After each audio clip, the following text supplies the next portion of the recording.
Hi everybody. Now I'm going to tell you about Zen and yoga. Sometimes we even call Zen as one of the yoga.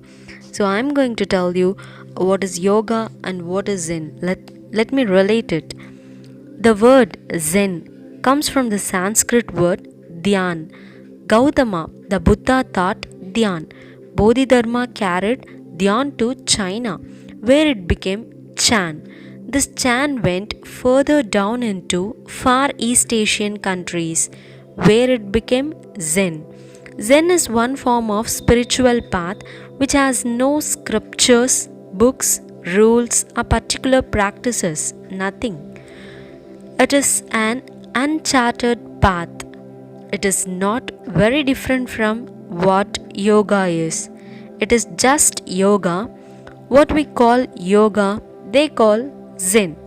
In yoga, we present the same thing as science, while in Zen, it is handled as an art form.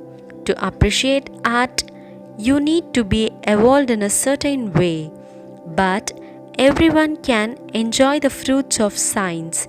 Zen became popular because at a certain time a lineage of very wonderful masters came.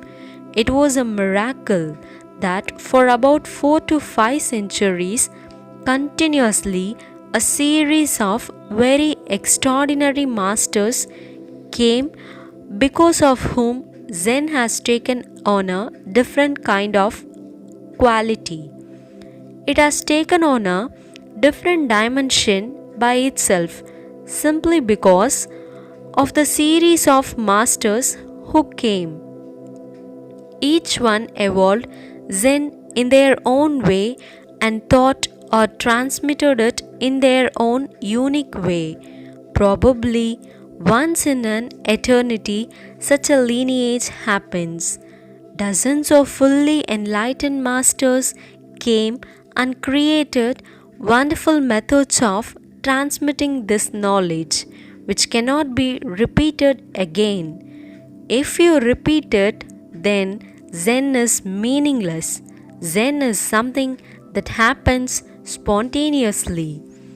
In the path of Zen, there was a person whose name was Huiti.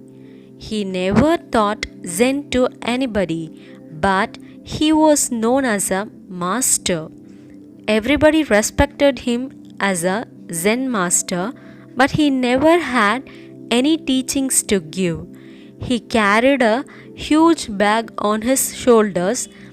There were a lot of things in it, and some were sweets.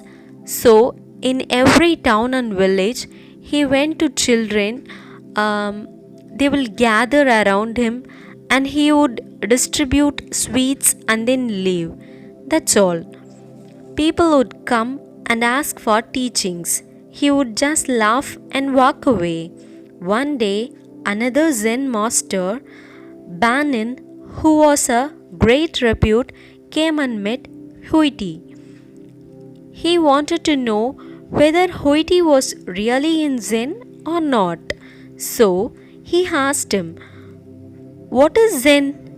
Immediately, Huiti dropped the sack and stood straight.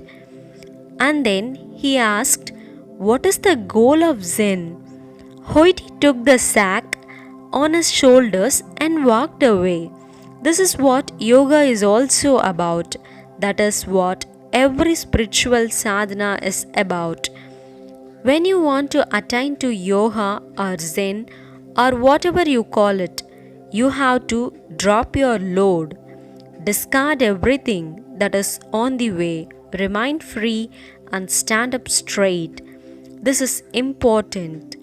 With your load, you may never be able to do it. One can also do it with their load on their back, but that is very rare. I don't know in how many millions there is such a person. What is the goal of yoga? Then take up the whole load once again, but now it is no more a load. It does not feel like a load because you know the whole thing is there but is not really there. Anyway, It does not matter whether you live or die.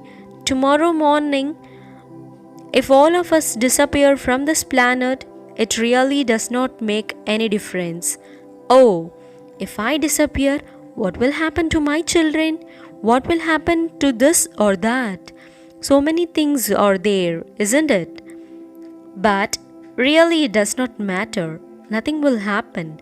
A few more fools will cry, a few more fools will yell, and once again they too will die, once again they will be born. Punarapi Jananam, Punarapi Maranam. Maybe if you die, at least they will start thinking, what the hell is this life about? If you go on living, probably they will never ever think along those lines. A lot of people have settled down into their comforts so well, they even think they are immortal. So, thank you. This is all about Zen and yoga.